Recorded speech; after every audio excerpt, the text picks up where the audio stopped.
News and views from an expat retired and living in Thailand. This is vlog 18 covering May the 21st to the 30th. Got a lot to pack in, so let's start with sport. Rafael Nadal. Well, the superlatives continue and I'm running out of them, to be honest. This man just is beyond amazing, and he added an 8th Rome clay court title to his collection a few weeks back. He did have a tough run in. He had to beat a rejuvenated Djokovic in the semi-finals, and then was taken to 3 tough sets by the young German Sasha Zverev.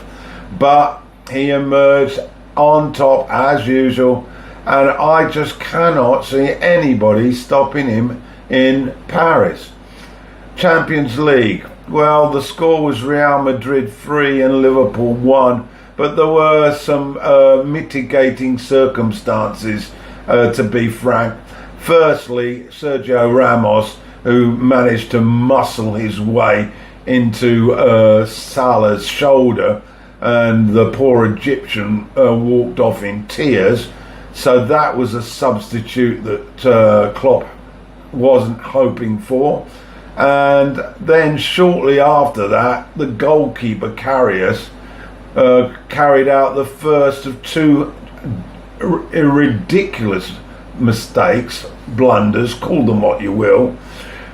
He was in possession of the ball, and he decided to glide it out to the right back, but he basically told Benzema, who was a matter of yards from him, what he was going to do, and Benzema stuck out a foot.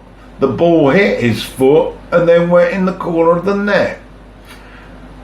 They recovered, Liverpool, back to 1-1 from Mane, a nice goal, and they were holding their own when Gareth Bale came on, and he proceeded to score one of the most incredible goals you'll ever see. From a cross, a bicycle kick that whizzed past Karius, and that was 2-1. And then the final nail in the coffin. Karius unfortunately seemed to be in another planet, and a shot from outside the box by Bale went through his fingers into the net. That was it. Klopp went home with nothing. Real Madrid, the 3rd title in a row. Okay, let's move on. I want to talk about a subject that is rife here in Thailand: corruption.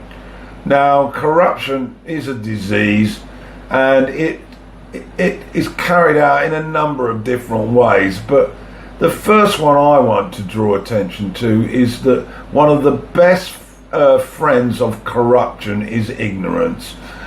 So many people who are corrupted have no knowledge whatsoever of what is the correct way to go about things, and so therefore, because there is no way of explaining to the powers that be, consumer protection, what's going on, you just hand over your hard-earned cash, and the corrupter continues to play the game that this is in fact how it should be. This is what the law says, which is of course absolute rubbish.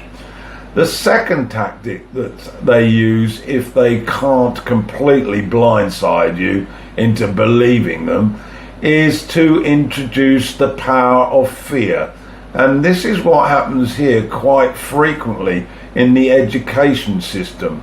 They put the fear of God into the customer, or the parent in this case, or the child, into believing that you must do this and pay this, otherwise it is against the law, and that could put you into very serious problems. This rubbish is pushed constantly, and unfortunately a lemming mentality enables the vast majority to trot into line and give over their hard-earned cash. I call it extortion. Of course, the people that are actually operating this say that the customer willingly gives their money over, and that they didn't tell such horrendous lies at all. So that is what happens. How to deal with it? Well, of course, government must take the lead, but as individuals, I think there is scope for empowering individuals to show more inner strength, because when they do defy these extortionists, the consequences aren't always as bad as you think they're going to be.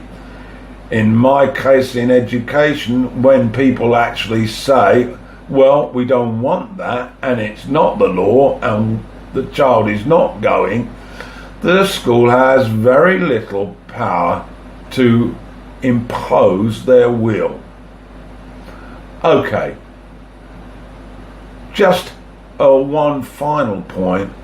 I just want to talk about Iran, and we're at the moment again getting a wave of anti-Iranian feeling from the White House as a result of John Bolton's appointment as a national security advisor. Trump has also thrown away the Iran deal, and to be perfectly frank, I'm frightened to death that this could signal a new wave of hostility, and the result is that, of course,